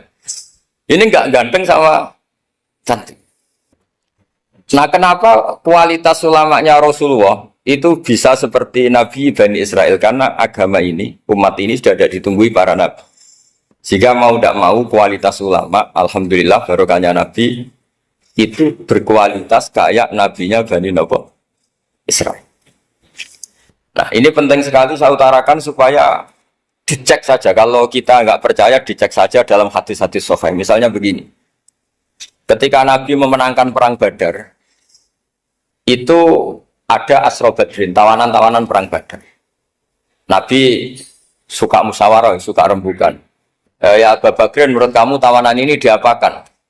Kata Abu Bakar, hum asyiratuka. Mereka itu keluarga engkau, orang-orang Quraisy. Ya dibebaskan saja. Pakai tebusan. Nanti uang itu kita kelola supaya jadi penguat Islam. Dan orang-orang ini merasa utang jasa karena harusnya dibunuh, tapi kita bebaskan. Tanya, bagaimana kamu ya Umar menurut kamu? Kata Umar, ini kan orang-orang yang dulu ingin bunuh kamu.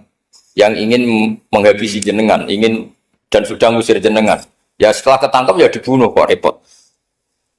Apa kata Rasulullah? Rasulullah spontan ngendikan, innama salaka ya Abu Bakrin kama sali Ibrahim. Kamu ibarat kayak Nabi Ibrahim. Isqala faman tabi'ani fa innahu minni wa man asani fa innaka ghafurur rahim. Jadi Nabi Ibrahim itu unik.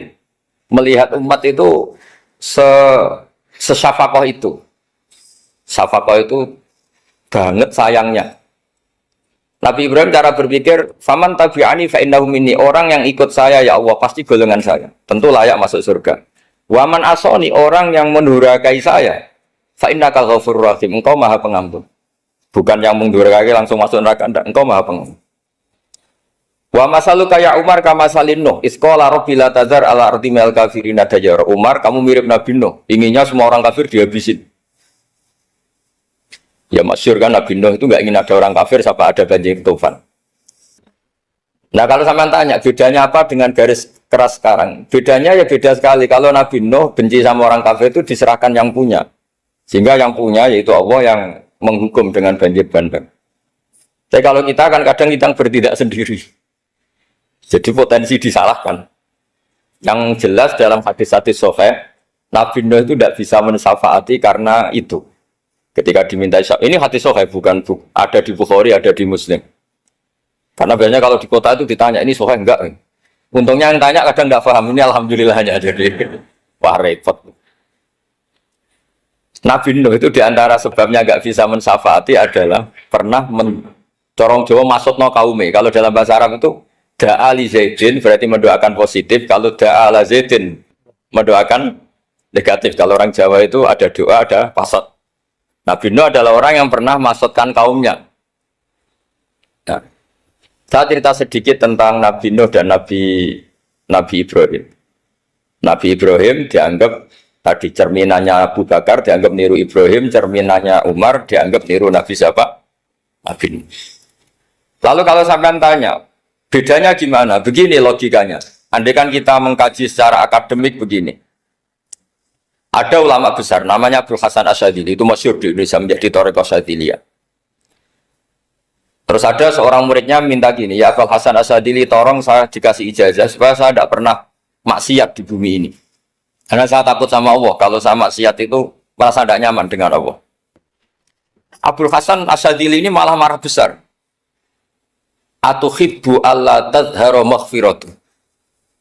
Kalau kamu tidak pernah maksiat, berarti kamu suka maghfirahnya Allah Ta'ala itu tidak kelihatan. Karena tidak ada yang maksiat. Tapi bukan dukung kamu yang tidak ada. Ini cerita ilmiah. Tapi kalau Said Abdul Al-Haddad, itu kebalikannya. Ada orang fasik itu hidup berkeliaran, mengganggu masyarakat, ganggu ketertiban agama. Ada kiai atau siapa gitu mendoakan supaya tobat atau dikasih panjang umur supaya nanti bisa tobat. Itu beliau, Said Abdul Al-Haddad marah besar. Man da'a li fasikin bil baqa faqad ahabba yusawahu fi ardi. Orang yang mendoakan orang fasik hidup berarti dia suka Allah dimaksiati di buminya. Jadi akhirnya jadi kutub besar, yang satu Syadziliyah, yang satu Haddadi. Kenapa ya? Karena tadi yang satu cerminan Nabi Isa, yang satu cerminan Nabi Yahya. Sebagaimana sabda Rasulullah tadi, apa ulama umati keambiyai bani Israel. Juga masyhur dalam aplikasi pengajaran juga gitu. Masyhur sekali dalam kitab-kitab diceritakan. Kalau Said Abdul Haddad, kalau ada orang sowan itu, kamu ngaji sama siapa? Sama si A. Gitu. Pernah nangis gak pas ngajar? Gak pernah. Udah gak terus, gak usah diterusin ngaji orang seperti itu. Hatinya atas ya. Wong ora iso nangis ya. Tapi kalau Abu Hasan Asadili kebalikan. Kamu ngaji sama siapa? Sama si A. Pernah tertawa enggak kalau ngaji? Enggak pernah. Udah, enggak usah ngaji sama orang itu. Orang enggak bisa syukur katanya. jadi itu manhaj besar. Nah, akhirnya orang-orang kayak kita ini enggak jelas semua. Nangis ya bisa, syukur, guyu ya bisa. Cuma celakanya kalau kita nangis karena tidak punya uang, kalau guyu karena punya uang, itu masalahnya. Tapi kalau wali-wali dulu enggak. Kalau senyum ya karena saking yakin rahmatnya Allah itu wasiat rahmatu. Kalau nangis ya karena takut azabnya Allah. Kalau kita kan enggak, sangat-sangat materialistik. Ini yang membedakan kita. Sebenarnya nangis dan senyum itu satu keharusan karena Allah punya madharul jalal. Ketika Allah dengan sifat keagungannya, maka kita ini seorang Jawa serako bersenyum. Tapi Allah itu kadang sebagai madharul jamal. Adanya satu keasikan. Sehingga yang merengut itu yang salah. Makanya dalam ilmu tasawuf, kutub wali itu hanya dua. Allah dengan madharul jalal, dengan Allah yang madharul jamal. Contoh madharul jalal misalnya gini. Ketika Nabi Musa ingin melihat Allah, saking kangennya ingin melihat Allah, Rabbi arini anzur ilaik. Ya Allah, saya beri hak untuk melihat engkau. Allah dengan jalalnya gini, Allah itu qadim, superior. Tentu gak layak tersentuh barang hadis. Barang hadis itu makhluk. Sehingga ketika falam matajalla rabbuhu lil jabali ja'alahu dakka wa kharra Musa sa'iqa. Sehingga enggak levelnya apapun hebatnya Nabi ini tetap makhluk. Sementara Allah itu qadim. Enggak kuat. Makhluk yang fana ini, yang profan ini enggak kuat. Enggak kuat menampung zat yang qadim, yang superior. Sehingga gunung pun hancur. Nabi Musa pingsan. Tapi ketika Allah dengan madharul jamal itu Allah dengan keindahannya, dengan kasih sayangnya, memberi hak makhluknya untuk melihat. Nah, di sini ini Allah sering ngendikan wujuhu yauma idzin nadhirah ila rabbiha nadhirah. Nanti ada wajah-wajah yang di surga itu melihat saya kata. Tapi apakah betul melihat kayak saya melihat dosen, melihat Pak Rektor, melihat teman-teman itu tidak bisa. Karena Allah itu qadim, sehingga meskipun manusia ahlul jannah melihat Allah, tetap Allah ngendikan la tudrikuhul absar wa huwa yudrikul absar. Karena Allah di balik jamalnya ya punya jalal, di balik jalalnya juga punya jalal. Sehingga selalu di Quran itu diulang beberapa kali supaya proporsional. Nah, kenapa ahli sunnah tetap berkeyakinan Allah bisa dilihat? Logikanya begini. Fa inna kulla maujudin yasifu ayyura. Allah itu zat sing nyata-nyata wujud dan punya eksistensi. Di mana-mana sesuatu yang wujud itu layak untuk bisa dilihat. Lalu pertanyaannya gini, kenapa kita tidak bisa melihat sekarang kok nunggu di akhirat? Karena mata kita sekarang itu profan, fana. Sementara kita setelah di surga, tubuh kita didesain abadi. Ya, saya ulang lagi ya. Setelah kita di surga, semua fisik kita ini didesain abadi. Tentu karena desainnya sudah abadi, layak melihat zat yang abadi. Tapi pertanyaannya, kenapa tidak bisa ikhatah, tidak bisa melihat sampai faham, la tudrikul absar? Karena abadi kita itu diabadikan. Sebagaimana surga abadinya diabadikan. Neraka ya diabadikan. Sementara Allah abadi dengan dirinya sendiri, yaitu Al-Qayyum, atau dalam bahasa ngajinya Qiyamuhu binafsi. Nah, lalu pertanyaan, makanya Mu'tazilah itu menentang betul kalau orang di surga bisa melihat Allah. Cara berpikir Mu'tazilah, melihat itu artinya yang dilihat ada arahnya, sementara Allah terbebas dari arah. Tapi kata ahli sunnah cara berpikir tidak seperti itu. Melihat itu pokoknya tahu. Nah, tahu karena mata itu karena kita ditakdir tahu itu karena mata. Sebetulnya yang menjadikan tahu itu tidak mata. Ya kalau tahu ya tahu saja, bukan harus pakai mata. Itu cara berpikir ahli sunnah wal jamaah. Jadi sabri ya bocoran. Kenapa mazhab ahli sunnah itu yang dipilih oleh banyak mayoritas di dunia, jumhur itu. Ahli sunnah itu dianggap pikirannya lebih orisinal. Misalnya ahli sunnah kalau ditanya, kenapa kamu melihat? Ya melihat saja. Kenapa kamu mendengar? Ya mendengar saja. Kesannya itu tidak rasional, kayak orang yang nggak pinter itu. Tapi sebetulnya itu yang benar. Jadi cara berpikir ahli sunnah itu melihat itu menjadi tahu.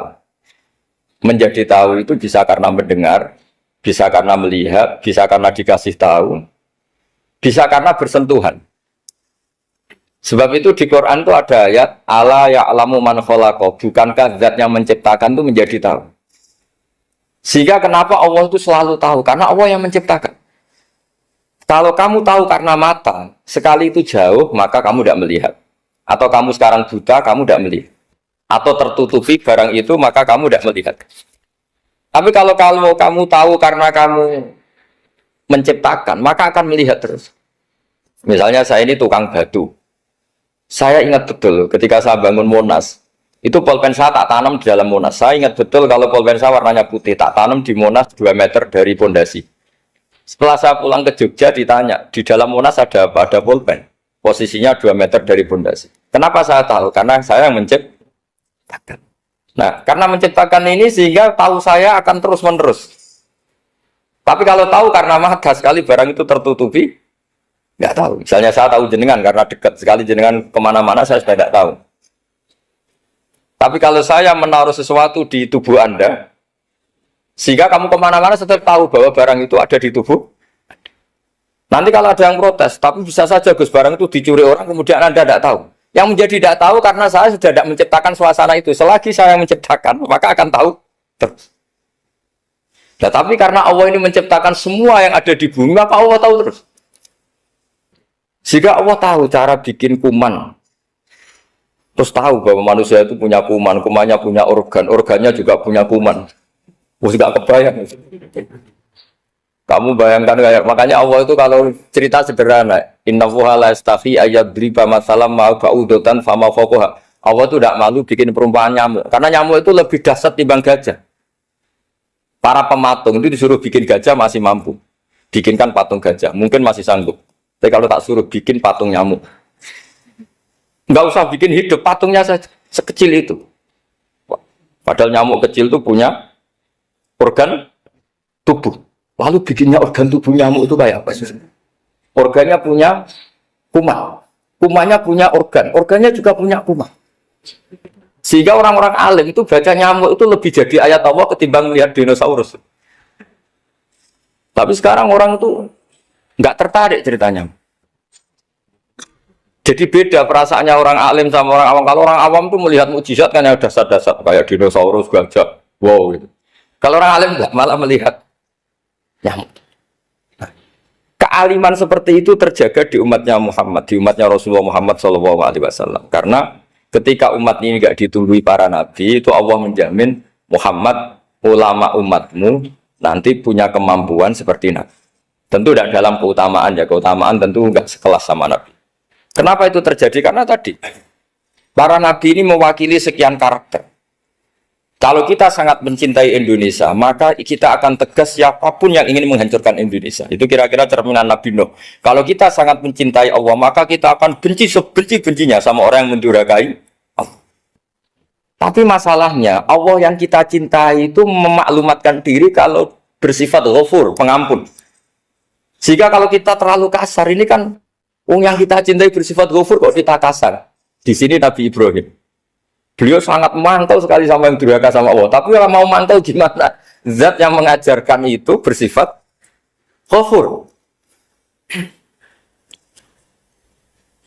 Maka kita mau gak mau. Makanya ada riwayat mengatakan takhallaku bi akhlaqillah, kamu bertata krama kayak akhlaknya Allah. Akhirnya ya sudah, kita mau apa coba? Kira-kira kalau kamu mencintai seseorang, itu potensinya akan dua, protektif.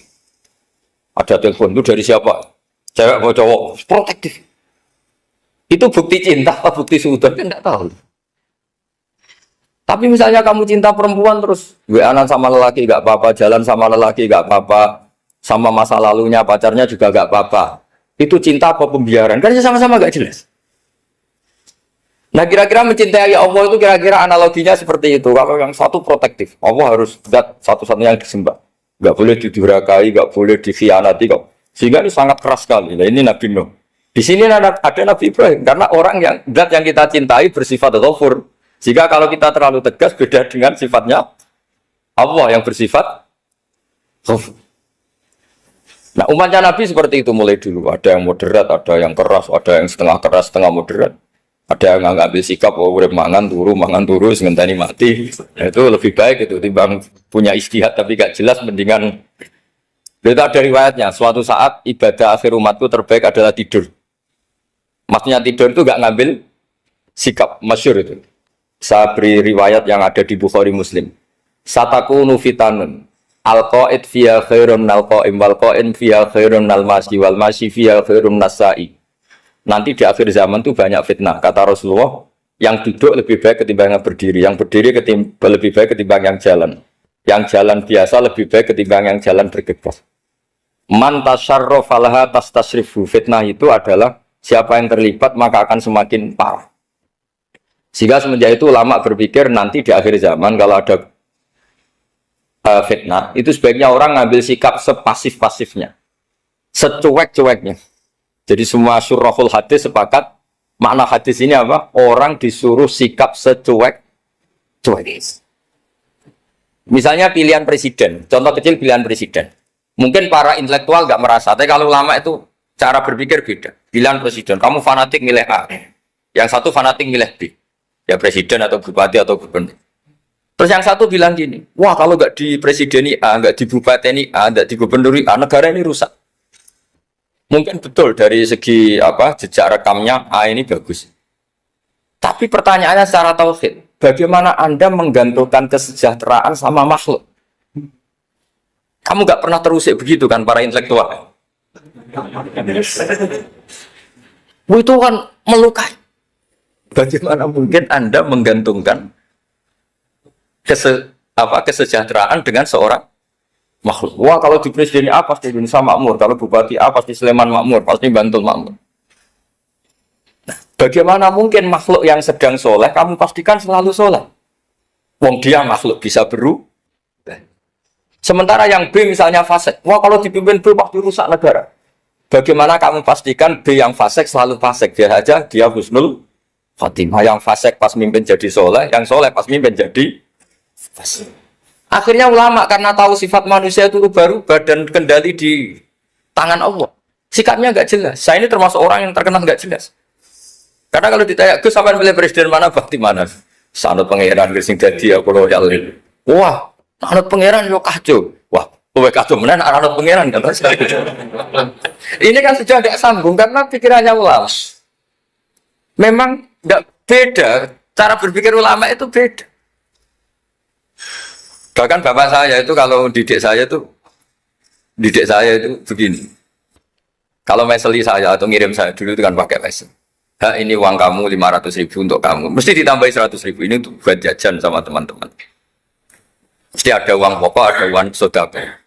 Dulu saya sering tanya, kenapa bapak sangat menghormati teman-teman saya? Kata bapak, aku mondok, aku rasa nyukupi, sing iso nyukupi ya konco-konco. Ternyata betul, rata-rata anak kuliah atau anak mondok, uang pribadinya kan 8 hari dari dikirim sudah habis. Berarti kan masih 22 hari, kok bisa hidup itu kan barokahnya teman-teman itu. Malah yang agak beling itu 1 hari sudah habis, berarti ada 29 yang bergantung sana-sini. Sehingga Nabi dulu cara ngendikan itu unik. Kata Nabi, da'un nasa yarzuqu wahu ba'duhum ba'duhum. Menusau barnawa, enggak saling memberi rezeki. Ketika ada collab, Medina itu pernah collab, terus sekarang pernah defisit. Beberapa pakar ekonomi datang ke Rasulullah, ya Rasulullah, sa'ir, tolong dikasih harga standar. Tapi apa jawabannya Nabi? La tusairu fa inna Allaha huwal musair. Kamu jangan kasih harga, Allah sendiri yang menentukan harga itu. Terus kata Nabi, kenapa engkau begitu ya Rasulullah? Ini negara harus ditentukan harga karena gini-gini. Kata Nabi, saya tidak ingin ketemu Allah dalam keadaan dolim. Tapi ini tentu di teori ilmu modern ini masalah. Tapi menurut orang modern. Tapi kalau menurut ilmu hakikat itu nggak akan masalah. Misalnya, kenapa Nabi tidak menentukan harga dalam keadaan negara seperti itu? Jawabannya pakar-pakar hakikat. Ya saya ulang lagi pakar-pakar hakikat. Begini, misalnya ada orang menimbun supaya nanti harganya mahal. Terus ditimbun terus sampai nunggu harganya mahal. Lama-lama dia sadar kalau timbunannya nggak ada gunanya karena ternyata orang nggak beli. Nah, ketika orang nggak punya kemampuan beli, yang menimbun juga tidak punya uang. Nah, tapi kalau sampean tanya, tapi Gus Nara tuku barang pokok kan kita mati karena kehabisan stok. Itu masalah tauhid Anda. Bagaimana mungkin kamu bayangkan seorang makhluk tidak bisa hidup atau nggak dapat rezeki? Nabi itu orang yang sampai ke derajat hakikat dari tidak pernah bayangkan gitu.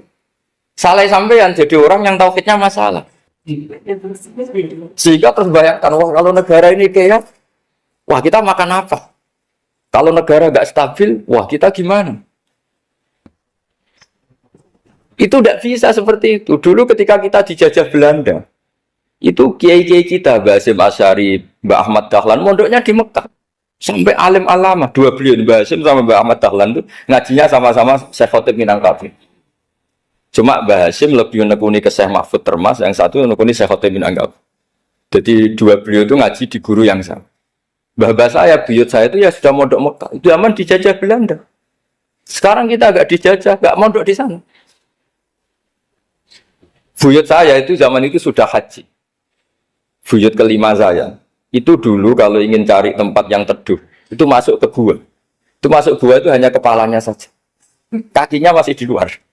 Karena gua di Arab tidak seperti gua di sini. Kalau gua di sini kan orang bisa masuk semua. Kalau gua Arab kan hanya celah-celah batu-batu besar. Sehingga ketika Rasulullah hijrah ke Madinah, singgah di Gua Sur, kata Abu Bakar gimana? Andai kan ya, ada orang kafir di depan gua. Kata Abu Bakar gimana? Andai kan mereka melihat kakinya, pasti melihat kita. Karena gua di sana itu satu tubuh tidak bisa masuk penuh. Kalau gua di sini kan ada yang mobil saja bisa masuk. Nah itu bahasa saya kalau mau istirahat itu masuk gua, separuh badan di dalam gua, separuhnya masih di tuh. Nah sekarang terus kita bilang, wah kalau kita negara tidak stabil, kita haji kemana dulu sama dijajah Belanda, ya kita bisa haji. Soal kebahagiaan, nenek moyang pulau jenengan tuh anaknya banyak, dijajah Belanda, jajah Jepang, ya nyatanya anaknya banyak-banyak. Itu kira-kira bahagia apa enggak? Ya. Artinya gini, ya tentu kita tidak ingin dijajah itu tentu ya, tapi kita ini selalu latah. Wah kalau ekonomi jatuh kita makan apa? Kalau kita dijajah kita tidak perlu seperti itu. Rahmatnya Allah Ta'ala itu akan adrokatna. Rahmatnya Allah Ta'ala akan menemukan kita. Apapun kondisi kita, apapun keadaan kita. Ini cara berpikir tauhid. Sehingga Nabi itu tidak pernah bayangkan umatku narata tunggoni piye, ditunggoni Allah. Sehingga masyhur dalam hadis-hadis sahih, la tazalu ta'ifatun min ummati dzahirina 'alal haq la yadurruhum man khadalahum wala man khalafahum wala man nawa'ahum. Selalu di umatku ada kelompok-kelompok yang selalu membela kebenaran dan tidak akan terkalahkan oleh kesesatan di akhir zaman. Kenapa? Cara berpikir orang tauhid itu sederhana begini. Allah menamakan dirinya Al-Hadi, penunjuk jalan. Dan sifat Allah pasti nafidah karena Allah tidak terkalahkan. Sama seperti Allah menyifati dirinya Ar-Razzaq, Ar-Razik yang memberi rezeki. Maka orang segoblok apapun, selumpuh apapun, selemah apapun tetap dapat rizki. Sama, Allah mensifati dirinya Al-Hadi, memberi petunjuk. Maka zaman serusak apapun orang tetap dapat petunjuk.